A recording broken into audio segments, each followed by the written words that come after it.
Alright, all you glorious gamers out there, welcome to the PlayersToo Podcast, the video game podcast for gamers like you, by gamers like you. You can find PlayersToo on all the social media, that's Facebook, Twitter, YouTube, Instagram, the lot. You can also find our written content over at PlayersToo.com, that's PlayerStoo.com. And if you could take 5 seconds to give us 5 stars over on Apple Podcasts or wherever you get your podcasts, it really, really helps us out. It does a huge amount for the exposure of the show. And while you're over there as well, if you could leave us a little review, again, it just helps us out even more. And if you're someone that's already done that for us, thank you so much. It means a huge amount, and we are eternally grateful to you. Alright, and on with the show. My name is Mark Henderson. With me, as always, Mr. Lewis Camley. How's it going, Lewis? Very good, Mark. Good to see you again. Happy New Year, by the way. Happy New Year, man. Happy New Year. It's officially 2021. The year of misery is hopefully past us. And another one begins. Don't. Please, we need some optimism here, Liz. We need it. Yeah, well, it should be a great year ahead for video games, at least, even if we are still all locked in our houses. That is true. Yeah, so we've got that to look forward to, if nothing else. Anyway, Liz, what fantastic video games have you started 2021 with? Well, Mark, I've already started and completed one game this year, which was one of the games I was kind of most looking forward to playing on PlayStation 5 around the launch window, and that was The Pathless. Yeah, man. This from Giant Squid. If you're not familiar with the game at all, it's basically a smallish open world game which is all about movement, it's all about pace. You basically run around this beautiful forest landscape shooting little talismans with a bow and arrow, and that fills up this dash meter that you've got, and after a little bit in the game you also have an eagle who can help you glide. That's the core of the whole game, and essentially all you're doing is running around solving small, pretty straightforward puzzles to turn on these big towers and essentially unlock the boss fight at the end of each level, so to speak. Honestly, man, this game, like, I was excited for it, but it's an indie game. It's from the team who made Abzu, so it's quite a small game. It's not trying to do too much, but it draws in loads of really interesting influences, I think, from a lot of games that we like. There's aspects, I mean, it's so Breath of the Wild, right? That's the most obvious comparison. Yeah, that's what I was about to ask. Yeah. It's got elements of that, definitely, but there's not the climbing mechanic of that. It's not a populated world. There are no enemies. You're just kind of running around solving puzzles. So it's got the dungeony elements of Breath of the Wild, and it also leans heavily on the idea of the divine beasts from Breath of the Wild in terms of the overall structure of the game, right? But then things like the boss encounters with these quote-unquote divine beasts, I'll just keep referring to them as that for the rest of the discussion, but it uses sort of the same mechanic that Death Stranding has, where you are almost taken out of the main map into a sort of boss map, and you're just faced with this colossal thing, and you have to stealth away from it or chase after it or whatever the kind of encounter is demanding of you. And so there's just little twists on the formula all the way through it where you kind of go, oh, I recognise that, but it's been done in this quite interesting way.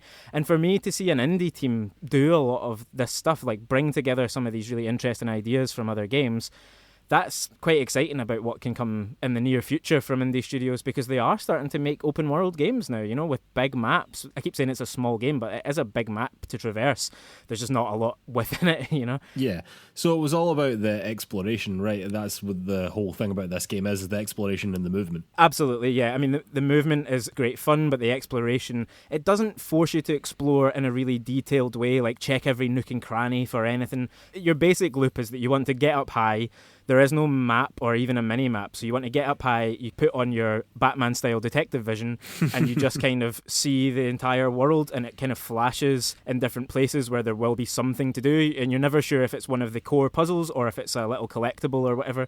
But then you just head in that direction and you see what you find along the way, and as I say, then you're often presented with pretty straightforward puzzles, the video game classics like line up these beams of light or, move this mirror so that your arrow can bounce in a certain way.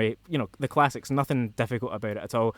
But because of that, it's just got this really nice rhythm, the whole game, where you're just leaping out, it's totally chill, you're just seeing what's around. You have these little boss encounters now and again, which are, I'm maybe doing them a disservice, because some of these encounters are staggering in terms of how they look and what they're making you do. They're very scripted boss battles in a certain sense, like very much in the Nintendo vein of do this thing a couple of times and you'll get through it. But they're just really nicely done, and they add in little surprises that you wouldn't be expecting. So yeah, overall, like I finished it in about 6 hours, I think 6 to 8 hours. It's, a couple of sit-ins, it's no bother at all. I would suggest people probably wait a wee bit until it comes down in price slightly. I paid £30 for it, and while it's worth that, I don't think is not what a lot of people would expect to pay for an indie game. Honestly, I paid that because I just wanted to have something fresh to play on the PS5, and that was one of the games that I had been most looking forward to, and kind of figured it's Christmas, why the hell not?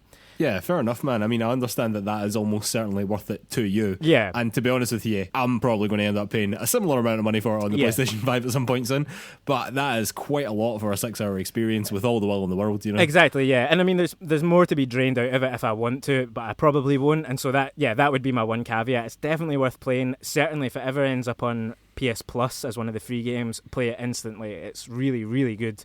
But yeah, maybe it'll just be slightly out of some people's price barriers, I think. Yeah, I just don't think that people may be necessarily all that comfortable playing that amount of money for a 6-hour experience, you know, which is totally valid. That is totally valid. Yeah. But yeah, I'm almost certainly going to do that as well at some point.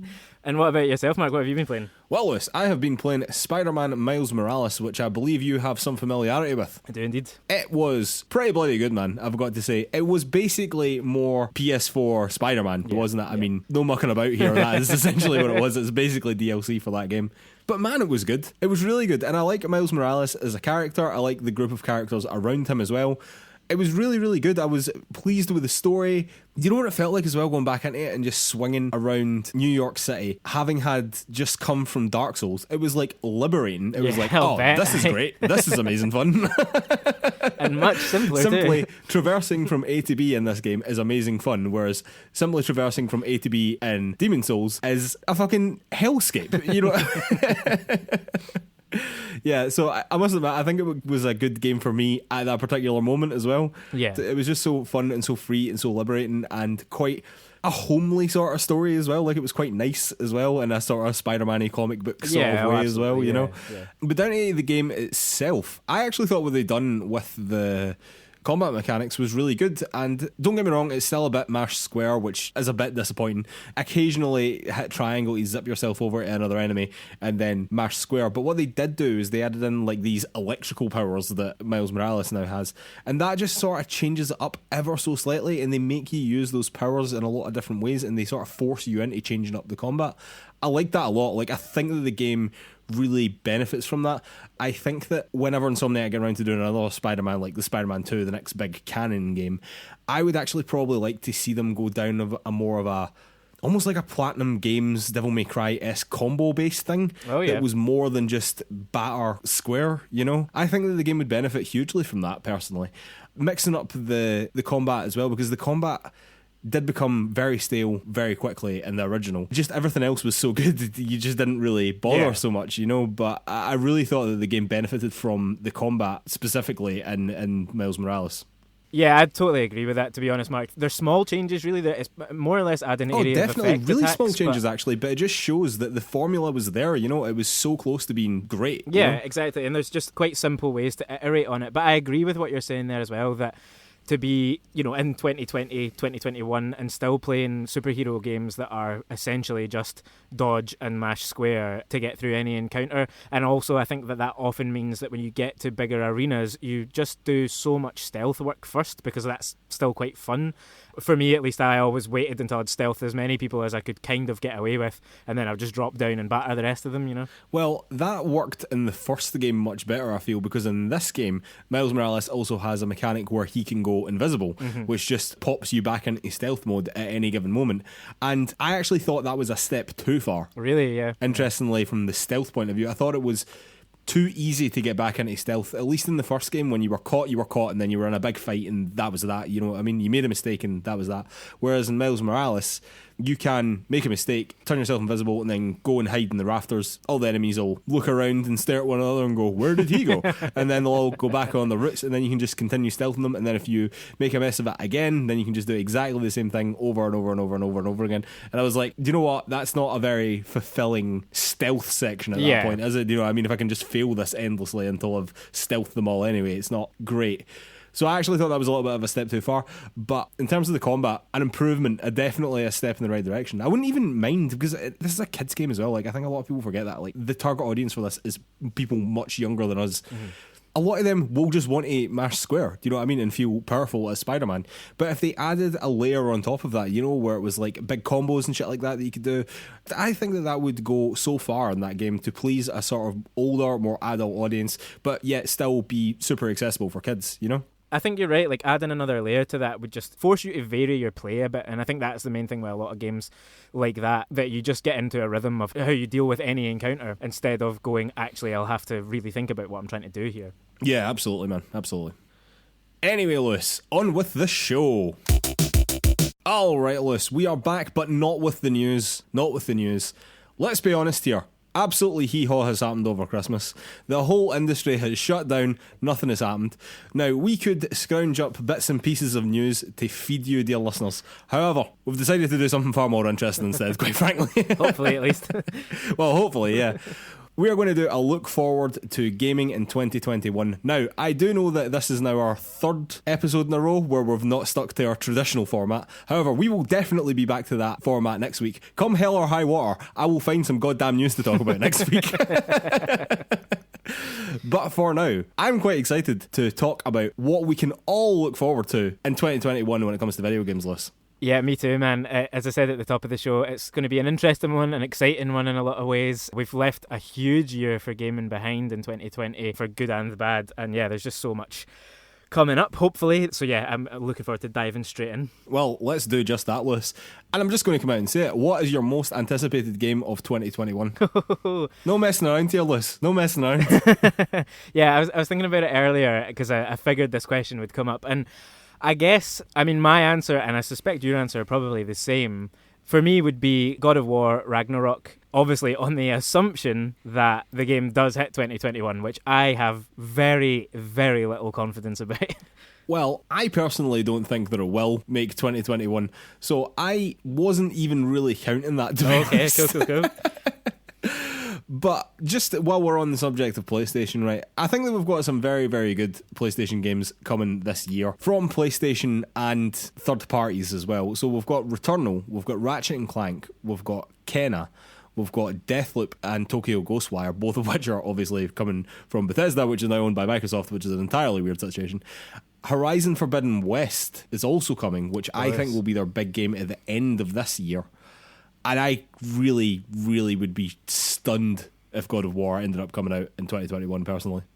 Yeah, I go along with that timeline pretty much exactly, that I don't think that you would release Horizon and God of War in the same window. We have seen Sony do things like that over the last couple of years, you know? I mean, Ghost of Tsushima and The Last of Us Part 2 came out very close to one another. You know? I mean, they both done very well. Even the God of War in this rebooted line and the original Spider-Man also came out just a few months apart, you know, 5 months or so apart. So it could happen, but I just don't think that it'll actually be ready to go this year if it is a full sequel. If it's more of a half step, like Miles Morales is, or like Uncharted Lost Legacy was, I could see it hitting this year. I don't see that for that. I really don't see that for that. Yeah. I can see God of War getting a Miles Morales-esque game at some point. Like 100% I can see that. Just starring Atreus, you know? Uh-huh. But I think that this next one, Ragnarok, do you know what I mean, with the ending of the last game, which we will not spoil, True. Yeah. is 100% got to be a full sequel. If that's anything other than a full sequel, I'm going to be very, very sad. But neither of us think that's coming out in 2021, Lewis. So, of those other games, of those PlayStation exclusives, we've got Returnal, we've got Ratchet and Clank, Kena, then we've got Deathloop and Tokyo Ghostwire. Now, we've talked a little bit about Deathloop already, I feel. I think we're both pretty excited about Absolutely, that. Yeah. We're both pretty excited, I think, about Returnal as well. Maybe a wee bit hesitant, but I think we're both going to end up playing it, basically. Yeah, definitely keen to see much more about it in the next couple of months, you know? Yeah, definitely. What about Ratchet and Clank, Kena, and Ghostwire? Because we've not really discussed them. Well, starting with Ratchet and Clank, all of the games in that franchise have been really interesting. I mean, we started playing Ratchet and Clank back when we were kids, when it was originally released. Yeah.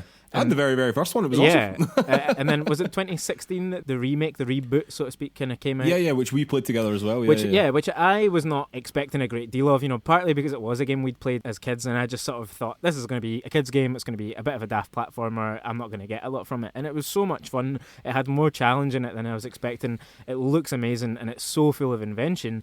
And it looks to me like A Rift Apart is just going to be sort of more of the same, but with this really interesting wormhole mechanic, effectively, that allows Ratchet to jump through time and space, or space at least so far that we've seen. So yeah, I'm excited for it. I mean, it's never going to be a game that I would hold up to be like my most anticipated of the year by any stretch, but I can definitely see myself playing it. I can see that it's going to be a really big hit for PlayStation this year. What's your take on it? Yeah, well, I would pretty much agree with that when it comes to Ratchet and Clank.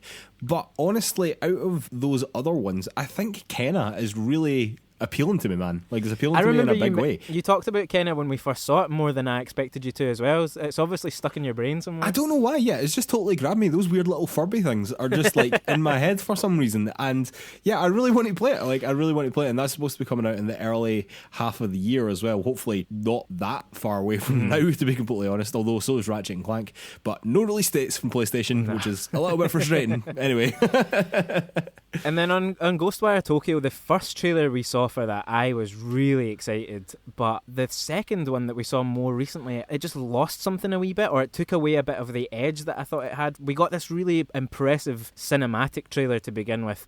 But now that we've seen what looks like a bit of gameplay footage, which was all kind of first person. It was first person magic combat. It was very strange to see. I'm still quite excited about it, I've got to say. Like, I'm still up for it. But that is an odd-looking mechanic. Do you know what I mean? It's odd-looking gameplay to observe. Yeah, but from what we saw originally of the kind of world that it's trying to be set in, or the vibe of it, that all really impressed me on that first look. So maybe once that's a bit more developed and there's a bit more flesh on the bones, we'll see what it's actually got going for it. Yeah, man, definitely. It's still up there for me, I've got to say. I'm still very much looking forward to it.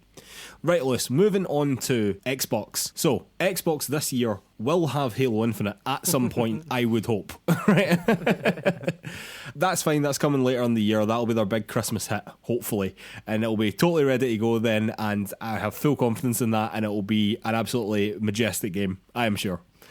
The other game that we've talked a lot about coming to Xbox as an exclusive is The Medium, which I think looks like a really, really interesting game with this sort of dual world that's happening, and that's something that's only possible in next-gen hardware as well. It just looks like a really, really interesting horror game, which again is not usually my cup of tea, but that one in particular, I was just like, do you know what they're doing over there is really, really interesting. However, Lewis, I'm going to say some other games at you here. Avowed, Fable, and Hellblade, which is also not confirmed to be coming out in 2021 yet. Do you think we see any of them in 2021? Ooh, honestly, I would be surprised. Really? Yeah. I'm pretty confident in Hellblade. I think Hellblade will come out this year. Oh, you do? I just, from that showcase back in the summer when we were only getting the kind of location scouting, that was the only update since the Game Awards from the previous year. That really made me think that maybe it was further out. Really, hopefully not. You know, I am dying to see what they're going to do with that game. The first one, oh, absolutely, we both adored, but I would think it will take longer than that, but then also that's maybe on the assumption that it's bigger in scope than the original was. And if it isn't, and there's not really any need for it to be, particularly in terms of the length of the game, not the kind of breadth of the ideas that they have for it, then maybe it will come out this year. And that would be, to me, quite astonishing. A quick turnaround and a really impressive flagship game for them to bring out. Well, you need to remember, like, we're now in 2021. We saw this, when was it, Christmas? It was the Game Awards 2019, right? Yeah. So it's been a while since they first showed it off. It was the first Xbox Series X game that was ever shown off. Yeah. I don't know. Like, I just thought you would be more positive on that. Like, I thought you're making me doubt myself now. Like, is it going to be out this year? Don't get me wrong, I'm positive about the game, absolutely. I just don't have too much confidence that it would come this year. But, you know, because the first game, if people haven't played it, was only, about 8 or 10 hours long or something like that. Yeah, somewhere in that realm. And if they went for something along those lines again, then maybe so. I guess I'm sort of thinking that they might be trying to boost Hellblade up into more of a AAA franchise rather than the AA. I also think that they will be trying to do that, personally. Yeah. Well, from Xbox then, other than The Medium, which is obviously new IP, Halo, which is a fucking juggernaut of a game, right? That will be there. for everyone at Christmas, I'm sure. Again, I'm sure it'll be fantastic. I'm sure they've sorted everything out, and I'm trying to be super positive about that game.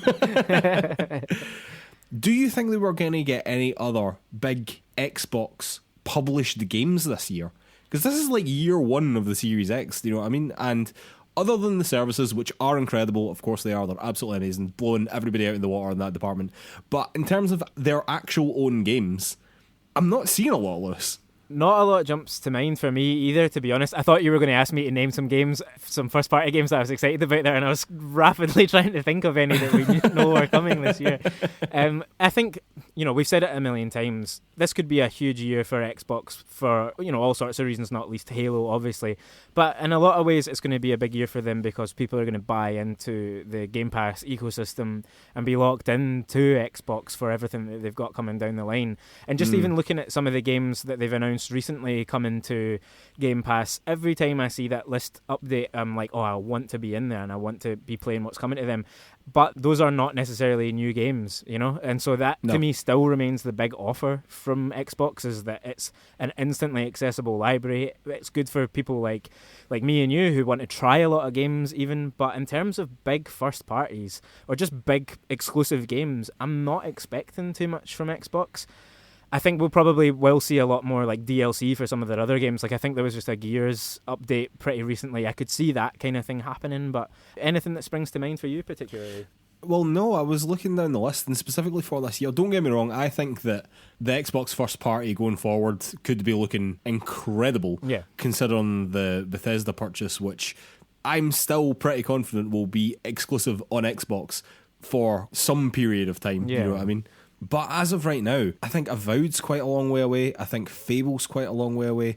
I think the next Fallout, for example, from Bethesda, the next Doom, the next Elder Scrolls, I'm not really sure how close we are to that. Maybe next year, maybe. Starfield, fuck knows what's happening with that. It's all in the future at some point. But as of this year, as of year one with your Series X, it feels a little bit underwhelming, Lewis. I'm just going to say it feels a little bit underwhelming.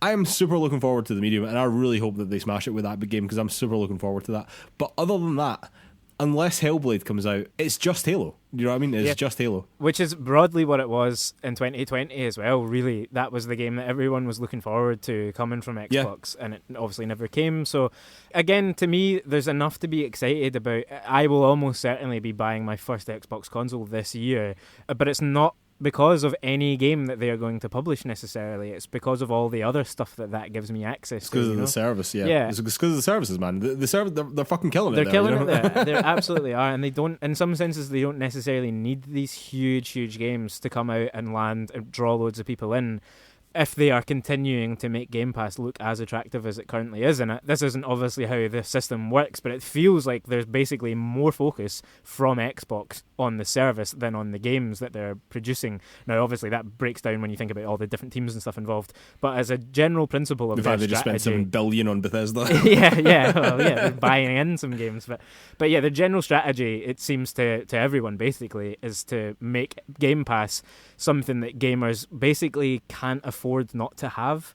Then they'll worry about the games later. Only when people start to grumble about the fact that there aren't any games there will that matter. So yeah, I largely agree, to be honest with you, man. I largely agree. But Lewis, speaking of a company that doesn't seem to like publishing games these days, Nintendo. Do you know how many Nintendo published games are due to come out in 2021, Lewis, that we are currently aware of? I can only think of one off the top of my head. Is it one? According to this Wikipedia list, there is one Nintendo published game coming out this year, and that is Super Mario 3D World, which is actually an old game. It's not even a new game. Yeah. I want to play my Switch more, Lewis. I gave you a wee text message over the Christmas break that we had there, saying that I had played my Switch for a grand total of 75 hours this entire year, which basically means that I have played Bloodborne more this year than I have played my Nintendo Switch, which in the 2 years previous is madness. That is unthinkable. It's important to say there as well that that's not just that the portability of the Switch has been nullified, obviously, by the pandemic, but on top of that, there haven't really been the games there that have drawn us in. My play count was a bit higher, but I think it was only having played maybe 2 or 3 more indie games than you on the Switch, often games that you've just played somewhere else or whatever. I agree. I'm not desperate for more games on the Switch because it sits there nicely among my other systems and it just brings what it needs to bring. But I do worry that it will start gathering dust if it becomes the case that indies will play fine on my laptop or are available on PSN, and basically if it comes down to the price between systems, I'm going to pick PS5 if it's broadly the same. So Nintendo does need to start publishing some games that make you be like, I have to be here for this. Yeah. The only one that I can think of that is coming probably pretty soon is the new Pokemon Snap game that everyone's sort of forgotten about. Like, everyone went wild when that first came out, and then that has vanished off the face of the earth.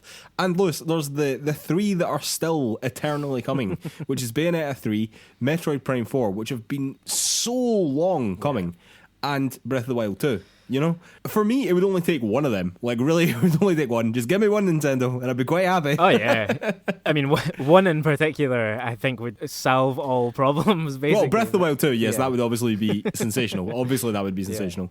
And I believe that this year is the 25th anniversary of the original Zelda game. Yeah, it's some anniversary. I'm or not something sure like the number. 30th, maybe? I can't remember. But along the same lines as the celebration of Mario, yeah, you could see that happening this year. That would be totally awesome if that was our big Christmas game, man. I would drop everything. I don't give a fuck what else is coming out near Christmas. I'm playing Breath of the Wild 2. I mean, what is your thinking there? Do you expect to see Breath of the Wild 2 this year? No, but genuinely right now I do not feel as though I'm going to play Bayonetta 3, Metroid Prime 4 or Breath of the Wild 2 this year. And you told me to be cheerier at the start.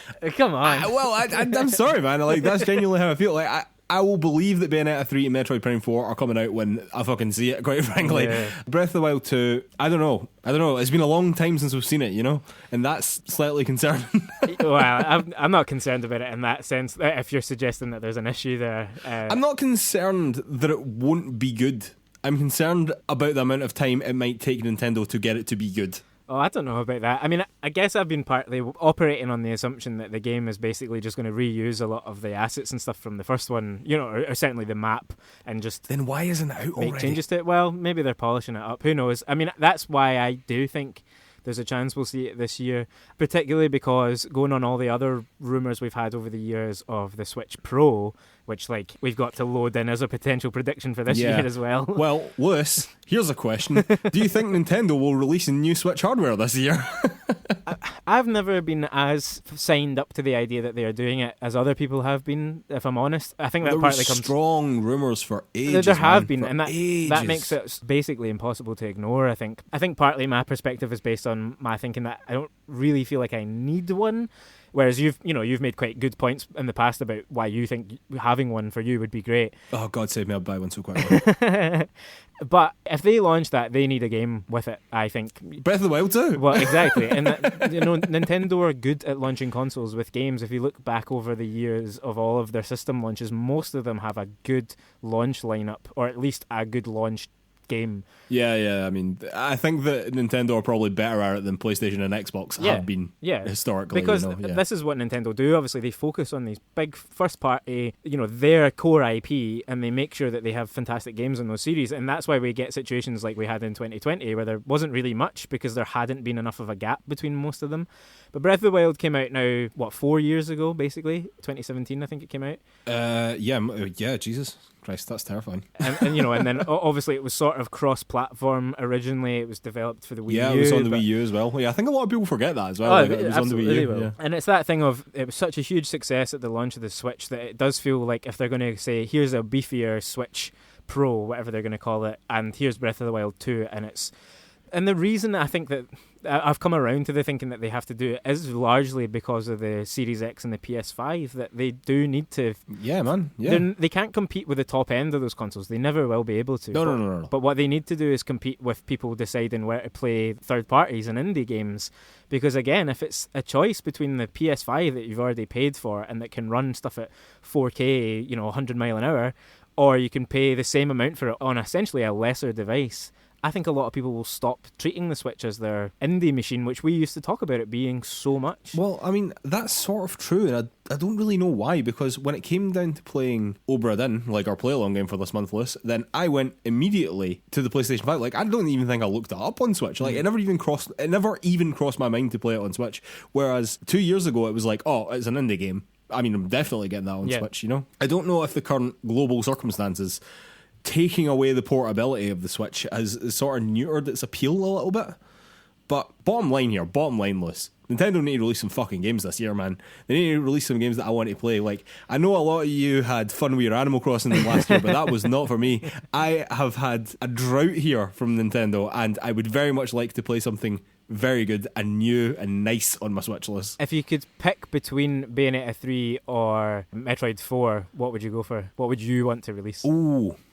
See, I'm probably going to say Bayonetta 3, but I'm going to be in the massive minority there. It's just because I've not played any of the other Metroid Prime games, exactly, you know? If they brought out a Metroid Prime trilogy, like, I'd snap that up in a heartbeat and I'd probably play them all, you know?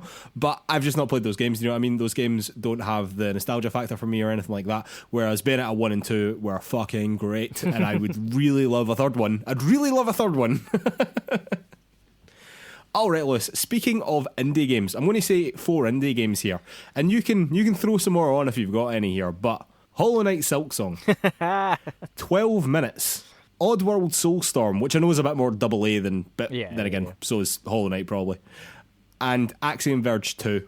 Have you got anything else you want to add to that? Let's just talk about those ones first, and I'll see what. Okay, let's talk about Hollow Knight. Listen, they need to give me Hollow Knight.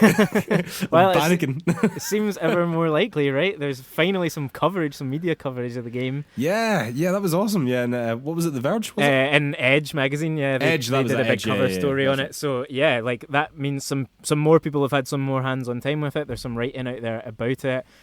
Team Cherry obviously want the world to start thinking more about it, so yeah. I've never stopped stopped, Team Cherry, give it to me. I've got to say, something with that magazine cover, and I know that seems like a small thing probably to bet the house on, but it is important when games journalists start covering games. That's a sign that things are moving. Between that and the addition of Hollow Knight to PS Plus as one of the free games, I mean, that was just November or December, I think. Yeah. When that happened to me, like, I didn't want to jinx it, man. I didn't want to jinx it when that happened. But when they announced that Hollow Knight was going to be free on PlayStation Plus, I was thinking, oh my God, this is us. Come on. And then nothing's happened. It's so frustrating.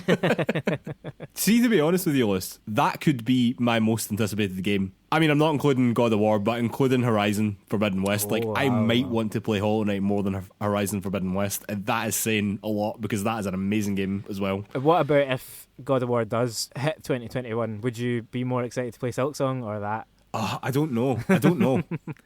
I've been wanting Silksong for so long. You know, that's what it is. Like, it's been out there for a while. I've seen the gameplay of it from ages ago, and I've just been wanting that for ages and ages and ages. So that's why my anticipation is so high for it.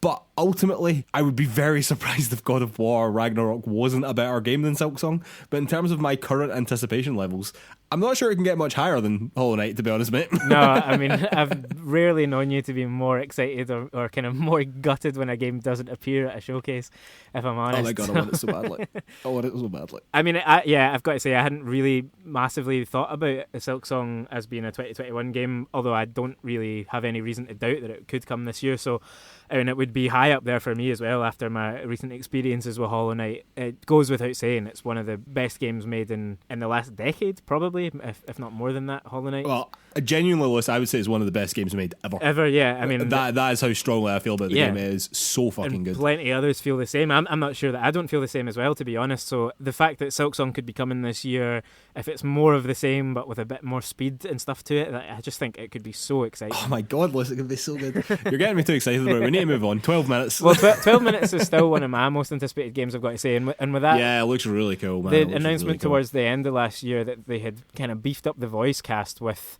Daisy Ridley, James McAvoy, and Willem Dafoe, if I remember Willem rightly. Dafoe, yeah. Like that was, that, I mean, what a fucking cast. Jesus Christ. It's amazing. Daisy Ridley, right off the back of fucking Star Wars. Yeah. Willem Dafoe, an absolute boss.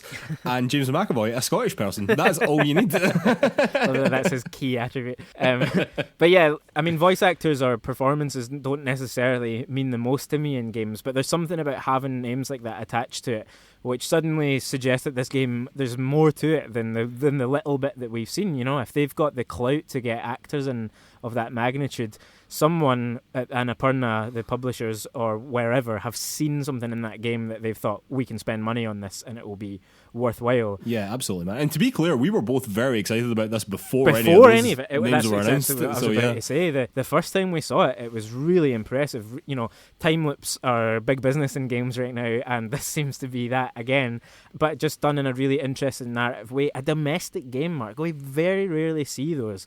A game set just in a house, just about normal people in their normal lives. And obviously there's some inciting incident that will kick off some action in the game because that's how it works. But yeah, just something about its whole kind of atmosphere just caught the both of us, and yeah, I'm really looking forward to it. I hope that is coming sooner rather than later this year. I would sort of be surprised if it wasn't coming first half, honestly. Again, it's been a while. It's been a long while since we first seen that. Yeah, absolutely, yeah. What about Oddworld, Lewis? I think that our nostalgia for Oddworld is very strong. Yeah, mine's could hardly be any higher, to be honest, my excitement for this. I have just been waiting so long for another proper Oddworld game, and obviously New and Tasty was a great reintroduction to the original game. Oh yeah. Ladies and gentlemen, if you don't know anything about the Oddworld series, you can pick up New and Tasty very, very cheaply. It's a remake of the original, and it's a fantastic remake of the original as well. Do yourselves a favour. If you enjoy puzzle platformers in any capacity, it is amazing. It's absolutely amazing. It's honestly one of the most underrated games ever, I would say. And you just don't hear people talking about it. And I remember when we saw it on the PS5 showcase in the summer, I remember specifically saying on the show that, you know, don't skip out on this. You might look at it and think, what, you know, a bunch of aliens, I don't know anything about this, some old franchise from the 90s, just nothing to do with me. It is like the original game, and therefore New and Tasty, is a game full of heart. It's got an amazing story. It's absolutely hilarious. Does, man. It really has such a touching, lovely story. Yeah, and you know, quite dark, and a dark one as well. Yeah, that's what I'm wanting to get across. That it's not just this kind of like weird looking, cute alien guys doing a bunch of stuff. There's a proper story in there, and real humor, and also stupid fart jokes and stuff like that. It's just It's got a touch of everything, and the new one just looks bigger and badder than I would ever expected that Oddworld could do. It looks wild, man. See, thinking back to the original Oddworld, Abe's Odyssey, and then looking at a screen in Soulstorm and just seeing what bombastic action is going on there, I am fully on board for that game, man. I am really, really excited about that. What about Axiom Verge 2, Lewis? Now, Axiom Verge is something that has been high on my list of things to play for quite a while, to be honest. And the minute they announce a release date for Axiom Verge 2, I will be penciling in when I'll be playing Axiom Verge 1. What are your thoughts on that game? I don't really know what your thoughts on that game are. I mean, not as high in it as you have been, certainly, because Axiom Verge wasn't something that I was too bothered about, you know, when I kind of first became aware of it. I mean, it's been out for a wee while now, right? 2015. Yep. Well, there you go. Like, it's a game that over the last few years I've been aware of, but I wasn't looking at it too closely because I wasn't very interested or very knowledgeable, I suppose, about Metroidvanias. But that has changed. Hollow Knight changes everything, well, man. Hollow Knight, and also, you know, when we played Metroid on the Nintendo Switch Online. Oh, yeah. God, that was great as well. Yeah. And this looks like a very healthy tribute to Metroid itself, you know, in terms of its kind of look and style and stuff. So I'm more keen to play the first one, I think, than to get overly excited about the sequel at the moment, obviously. But if that's coming this year, playing them both back to back would be quite a thing, I imagine. What is it that's caught your attention about it? Honestly, it's that Metroidvania thing, man. It was the same thing when Blasphemous came out like a couple of years ago or whenever that was. It was the same thing. I was just like, do you know what? I enjoyed Hollow Knight so much, and I really enjoyed Super Metroid when the both of us played it. Obviously, Super Metroid, a total classic. And by the way, holds up very, very well, I would say. I was just all in, man. Like, I was just like, I really, really like this formula. And there was a lot of that made me want to go back and try the Soul series, because that is effectively what they are. They're 3D Metroidvania games. That's what they're trying to be, you know, and obviously difficult ramped the way up with boss fights and whatever. But I mean, at their core, that is what they're trying to do. You know what I mean? That is the formula that was copied from Super Metroid. And Axiom Verge always, anytime I look into, if I want to play another Metroidvania, what would it be? It is always there. It is always there. And I'm just like, do you know what? I really want to play this at some point. And the fact that there's going to be a sequel coming out soon, I'm just like, that is going to spur me on immediately to go and play that game, you know? Nice one, yeah. All right, Liz, just before we wrap up for topic of the week here, I have a couple of questions. You've already answered my question on Nintendo hardware, so we'll scrap that one. But Liz, do you think game streaming will have a significant impact on our lives in 2021? And by our lives, I don't necessarily mean just me and you, but also I do mean me and you, but just gaming in general. Do you think that's going to be a big thing in 2021? I don't think that it will be enormous in 2021, but I suspect that we'll start to see the first steps almost of game streaming becoming a bigger thing.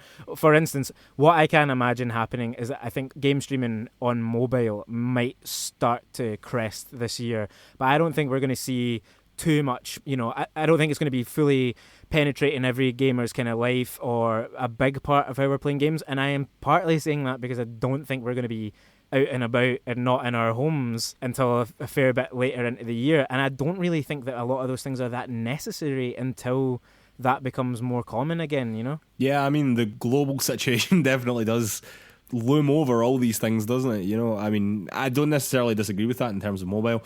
I was more thinking about streaming to PCs, streaming to TVs as well, like on top of that. I think, again, I'm probably more on your side than you would think here, because I'm always like, this is the future, but I think that people like me are very quick to say this is the future and the future is now, when in actual fact the future is probably quite a long way away. But I think that now we will start to see, particularly Xbox, I really think Xbox are going to push it this year. Like, I really think that after the launch of the Series X and whatever, like, they'll give that a good amount of time to itself. Obviously, they want as many people as possible to buy the new consoles. Then they are really going to start pushing xCloud. I genuinely believe that about them this year. And speaking of Xbox list, we were a little bit down on their first party games list, but as always, could not give them more praise about the services. Do you think that there will be any real competition from anyone? And I'm basically thinking specifically about Amazon and PlayStation. Do you think there will be any real competition to Games Pass? No. If you're talking real competition, no, I don't think that there basically can be. Amazon and Google could have done it, but I think both of them have chosen models which are not going to be the most popular version of this whole idea of a kind of games platform.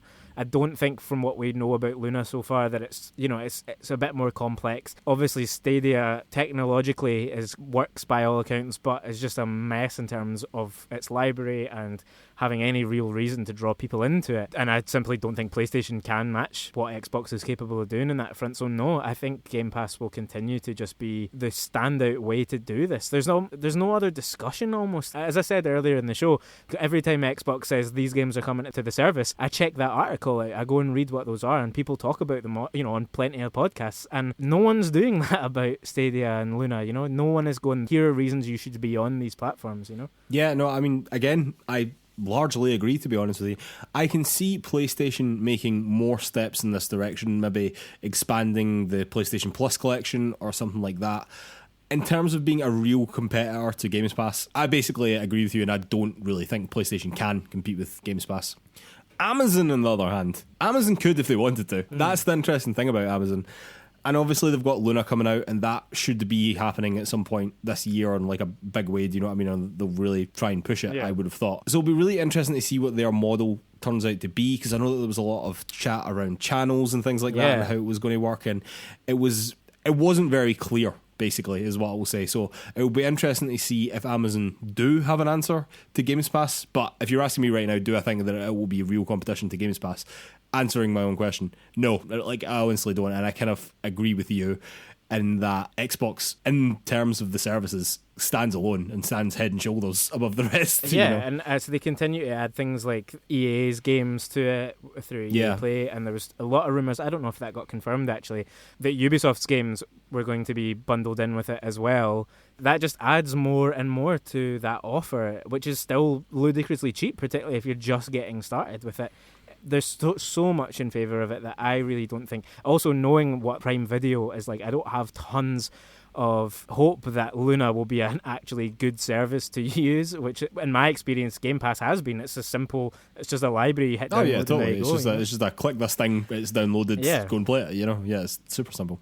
All right, Lewis. Well, I think we can all say that 2021 is looking pretty good. It's looking pretty good. I think we've got a lot to look forward to in 2021. We've not even mentioned the Disco Elysium console version, which is coming. Vampire the Masquerade Bloodlines 2, which I know a lot of people are into. It's not particularly my thing. The Crossfire X story game by Remedy as well, like, is really interesting. We've not even mentioned Far Cry 6, which I know a huge amount of people are into. You'll be getting all your CODs and all your Assassin's Creeds probably later on. Resident Evil 8 as well. Hitman Resident 3, Evil 8, Jesus, man, not even mentioned that. On a personal note, Shin Megami Tensei 3 Remake and 5 are coming out, which is a series I've been looking forward to getting into for a long, long time. I could almost hear Lewis's eyes rolling as I mentioned them. But yeah, I think there's a lot to look forward in 2021, man. But Lewis, for now, I think it's time for a beer, and we'll be back with Topic of the Week. And we are back with Topic of the Week. Topic of the Week this week is our play-along of Return of the Obra Dinn, Lewis. Woo! This was hard, this one. We'll get into it, though. We'll get into it.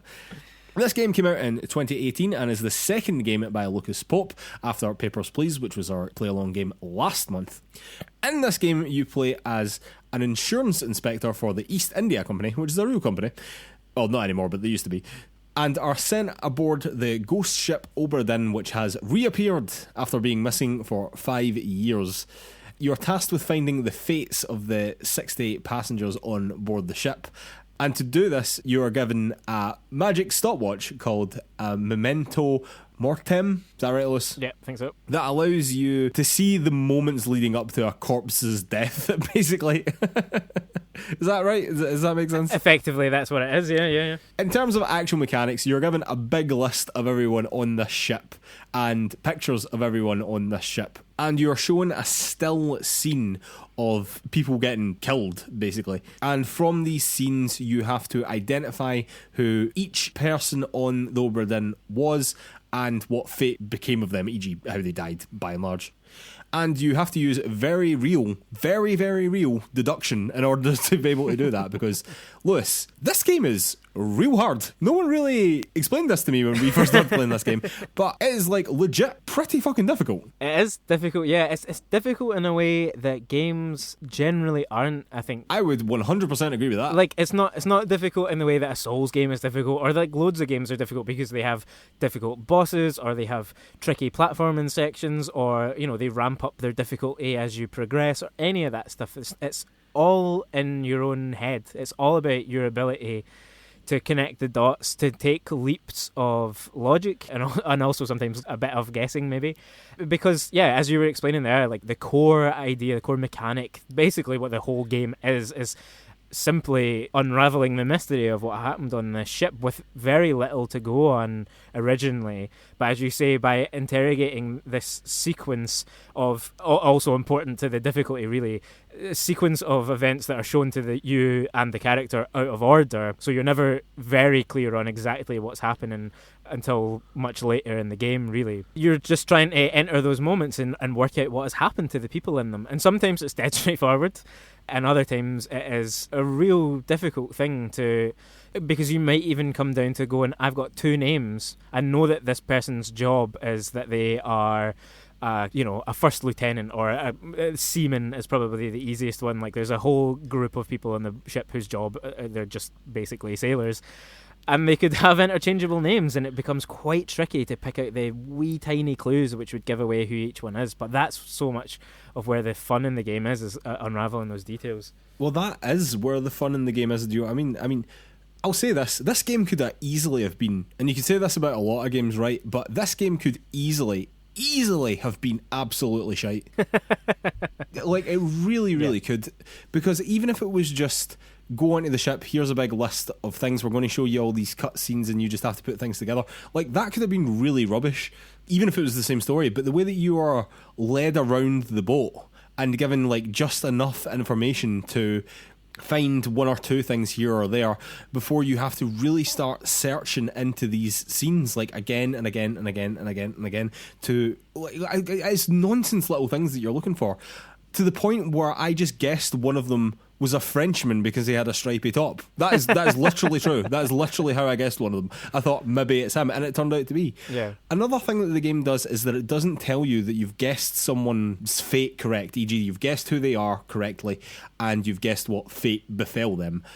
until you've got 3 correct, and that really stops you from just cheesing it. Yeah. You know what I mean? Like, you could just whittle through everybody and just guess loads of different stuff all the time, but you would never know that you were right until you got 3 of them correct in a row. Yeah. And I really think that was a stroke of genius as well. And there's just a lot about his games, from Papers, Please as well, that I was just thinking, oh, this guy is clever. Like, this guy knows what he's fucking doing here, you know? Oh yeah, I mean, I would love to know more about like the detail of the development of the game, because there must have been, I mean, to write a story like this and to know how to break it up in such a way that the player could still understand roughly what's going on, but nothing would be too obvious. Like, to leave just enough of a breadcrumb trail all the time. And as you say, it's like you're in one memory of one person's death, and just some little detail takes you back to something that actually, in your little logbook within the game, was maybe several chapters before, and you had penciled in a name there, and you suddenly go, nope, that's wrong, it's this one, and you change it, and 3 lock in, and you've progressed, and you're just like, Christ, that came from nowhere, basically. That came from hearing an accent on one of the little clips of dialogue, and it's just slotted so much into place, you know? Yeah, I mean, 100% that. Often breakthroughs come all at once, you know? Because I was finding myself very, very frustrated with the game at certain points, and then suddenly, wham, like 9 in a row. You know what I mean? You're just like, oh, it all has fallen together suddenly, you know? Just because you missed this little tiny detail, you know? Even the one where I don't want to spoil the story too much, because again, this is one of these games where the game is its story, you know. And I don't really think that there's any need for us to spoil it in order to talk about it either. No. So the story in itself is fine and good and great, but it's really the way that the story is told is what makes the game interesting, you know. Yeah, absolutely. That, like, not just in, as I've said there, like the structure and how it's split up in a certain way so that things that actually chronologically happened later to the crew we see quite early, and that gets mixed around in interesting ways just in the way that the game unfolds. But yeah, also the style and the potency of how it actually reveals some of that stuff. Like, again, without going into any spoilers, but anyone who's played the game will know there are moments where the sound design and the imagery come together in really profoundly kind of powerful ways, I always felt. Yeah, I mean, there are bits of the game that are shocking. I mean, there's parts early on, and I mean, I'm not going to say that this is spoiler free, right? But there's a kraken on the boat at one point, right? But I don't think that we have to go into like the nitty gritty, you know. But when I was first playing this game, I didn't know jack shit about a kraken. I didn't know it was going to be a fantastical story in that capacity at all. I walked onto the boat. The first thing that you do is you find out that there's some sort of mutiny happening, it looks like, and the captain shoots a man in the head, and I'm like, all right, okay, so this is obviously some sort of mutiny thing that's happened here, and maybe they've got factions and whatever. And then so you find out about the captain, you find out about his first mate, then there's these other 2 guys, then there's the captain's wife, and then suddenly bang, fucking kraken, carnage everywhere. And I was just like, oh whoa, like it went very quickly and very suddenly into, oh shit, so it's that sort of game. Yeah. And even then it continues to throw more surprises on top of that as it goes along, and wraps everything up in a way that is is actually satisfying to that. It's not just a case that a bunch of weird shit happens and you've just to accept that because it's a video game. It's, it's neatly wrapped up in some senses.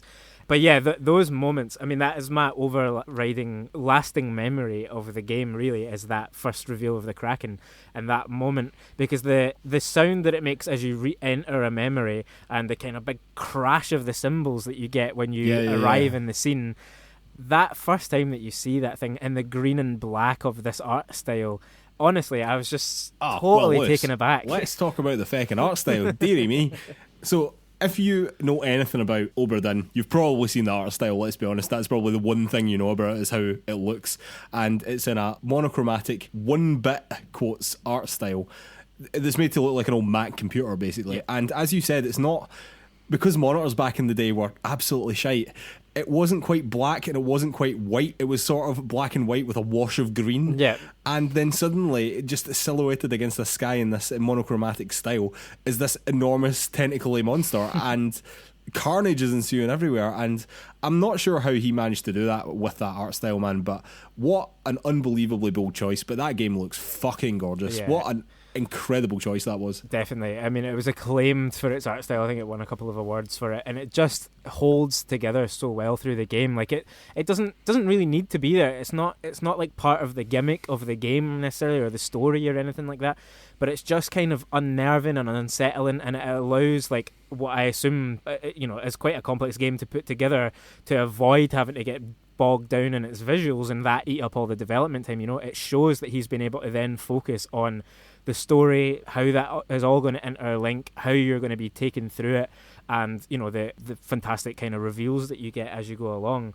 But yeah, one of the most interesting looking games for years as far as I can remember. But I do think that ties really nicely into these scenes that you're dropped into, and it's a scene that you can walk around the scene and whatever, but it's a still scene. But when it first flashes onto the screen, it can create really striking moments, I think, and not least of which that one really early on with the Kraken, and there are others throughout the game that are just really fantastic. And as you said, that moment of seeing the Kraken for the first time, that will stay with me, because I wasn't expecting that from this game. I managed to keep myself spoiler free, and when that happened, I was like, "Whoa!" I was like, I was not expecting this in the slightest. I was expecting a Papers, Please grittiness to it all, but in actual fact, it got quite fantastical quite quickly. And I don't mean that in a bad way in any capacity. No. It was fantastic and really, really striking when it happened. And I think that the art style played really well into that, to be honest. I do have a fairly major complaint about the game, though. All right, go for it. The dicking around in that book, man, is an absolute pain in the arse. It is.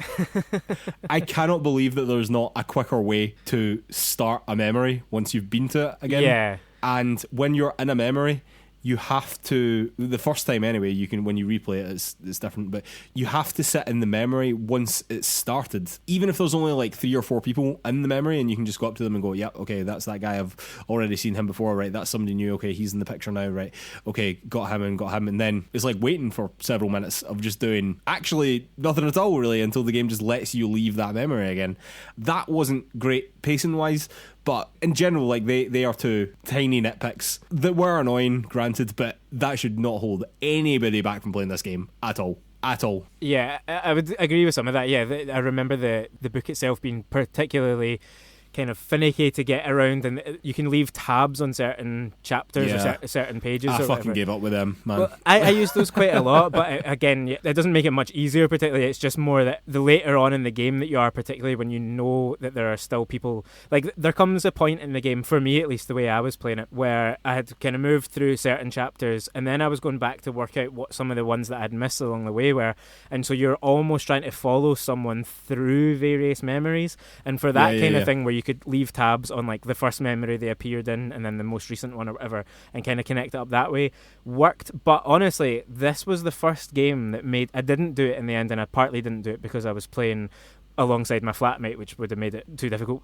but it was one of the first games that I've ever thought about using a real world notebook for, in terms of not just taking notes on my thoughts about it or whatever, but to be like, remember this guy was in this memory or whatever else, Yeah, I thought a lot about that as well. Like, I actually, like you, also didn't do it in the end, but there have been multiple people online saying that they have done that, so that is definitely not an uncommon thing, And I originally played it over something like 6 months in the end, between the first time I played it, dropping it to play something else for a while. A thing about that game. Well, that was the thing. It was difficult. I played it in about 4 days, and I could barely remember what happened at the beginning. And I wanted to say to anyone who hasn't yet played it but is going to or is thinking about it, try and set aside the time for it, because there is a hell of a lot of detailed information to keep track of. There is way more to the game, and it is way more difficult to progress the game and find out about the different characters than you probably think that it is, because I massively underestimated it. Like, I'm perfectly willing to say that I massively underestimated the game. That's the thing, like if you just go and check like the how long to beat time for it or whatever, it'll say one thing, but it's not really like that, because it comes down to what you yourself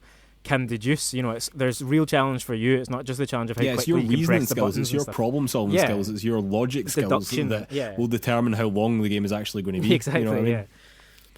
All right, well, I think we'll have to call it a day there.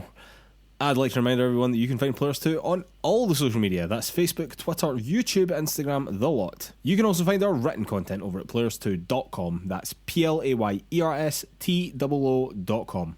And if you could take 5 seconds to give us 5 stars over on Apple Podcasts or wherever you get your podcasts, it really, really, really, really, really helps us out. I know I say it twice a week, every week, but I cannot overemphasize how much it matters. Even though we say it every week, I am eternally grateful to anyone that's already given us a review, or if you haven't, give us a review. It only takes 5 seconds, and it will mean a huge amount to us. It really, really will. All right, Liz, I think we have to announce our play-along game for this month, and that will be Unfinished Swan by Giant Sparrow, which is a game that I have played, but you have not this time. Exactly, yeah. And I must admit, this is one of the games that surprised me the most. Like, I wasn't really expecting very much from this game, but in actual fact, by the end of it, I was like, that was brilliant.